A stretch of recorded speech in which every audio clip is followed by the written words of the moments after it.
Bismillahirrahmanirrahim. Assalamualaikum warahmatullahi wabarakatuh. Alhamdulillahilladzi hadana lihadza wa ma kunna linahtadiya laula an hadana Allah.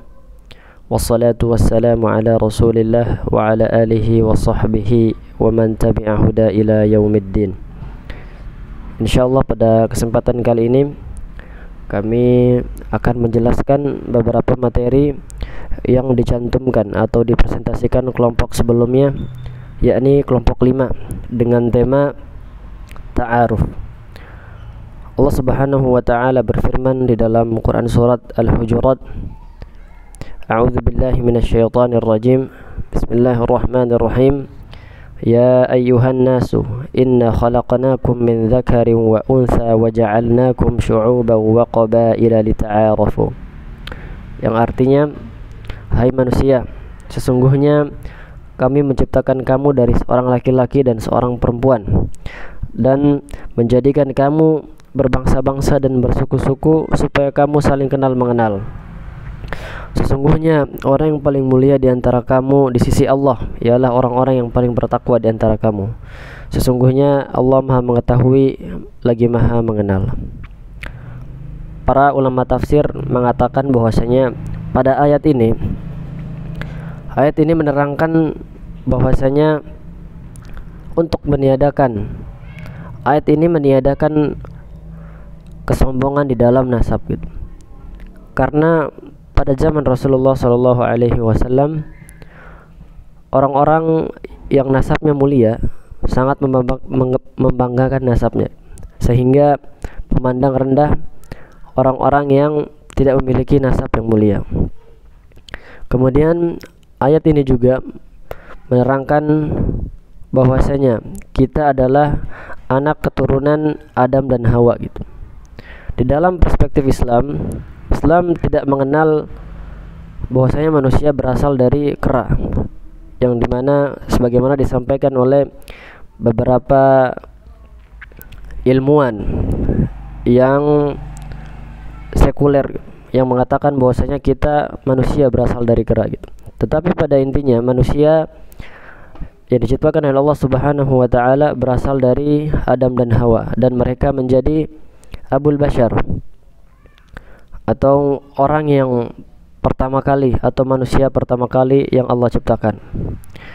Kemudian di dalam ayat tersebut menjelaskan bahwasanya tidak ada yang paling mulia di sisi Allah Subhanahu wa taala melainkan orang-orang yang bertakwa kepada Allah Subhanahu wa taala.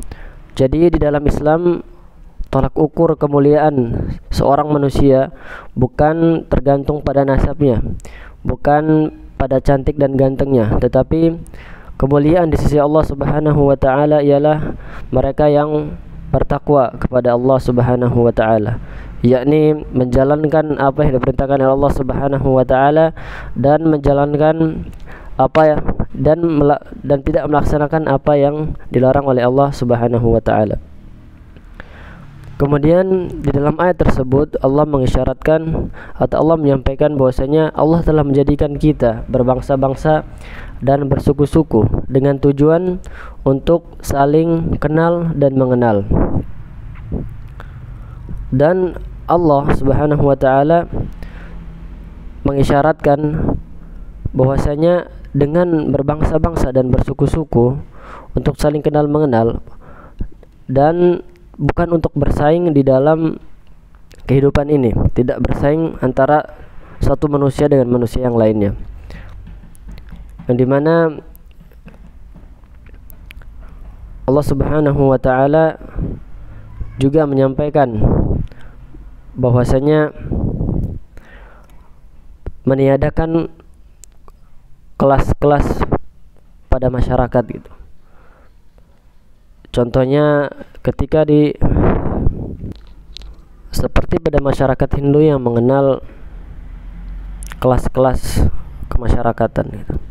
Islam datang tanpa membedakan kelompok-kelompok tertentu.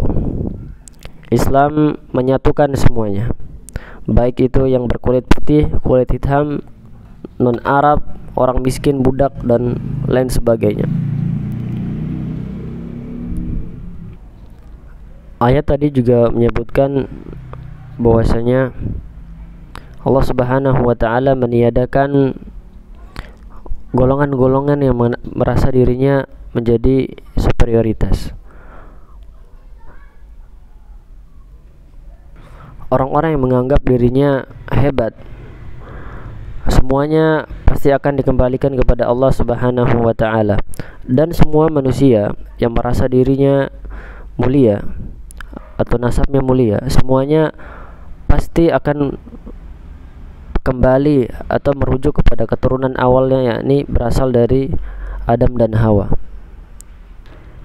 Dan perlu diingat bahwasanya ukuran kemuliaan manusia di hadapan Allah Subhanahu wa taala adalah takwa, bukan mereka yang memiliki nasab mulia, memiliki kerabat yang banyak, yang memiliki relasi yang banyak.